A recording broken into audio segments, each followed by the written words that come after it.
Medan dan paling timur adalah PT Freeport Indonesia.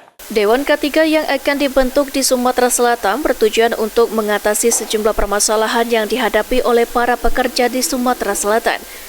Menurut Ketua KSPSI Sumatera Selatan, Abdullah Anang yang dijumpai dalam kegiatan Musda ke-5 SPKP SPSI Sumatera Selatan, saat ini di Sumatera Selatan, cukup banyak permasalahan yang dihadapi oleh pekerja di Sumatera Selatan, seperti penahanan ijazah dan juga kecelakaan kerja, hingga menjadi fokus SPSI untuk dituntaskan. Atas banyaknya permasalahan yang dihadapi pekerja, Abdullah Anang mengungkapkan jika saat ini di Sumatera Selatan masih banyak perusahaan yang belum melindungi para pekerja.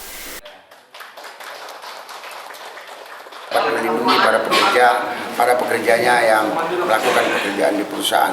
Karena kita prihatin, beberapa perusahaan masih banyak yang belum melindungi daripada pekerjanya, terutama mengikutkan di program BPJS Ketenagakerjaan maupun BPJS Kesehatan.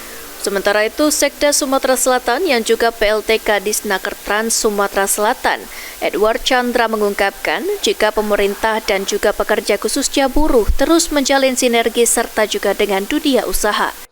Tentu misalnya dalam penetapan upah itu setiap tahun, kemudian ada dengan buruh maupun kerjasama, bagaimana penguatan hubungan industrial antara pekerja, pengusaha dan pemerintah yang terus kita support.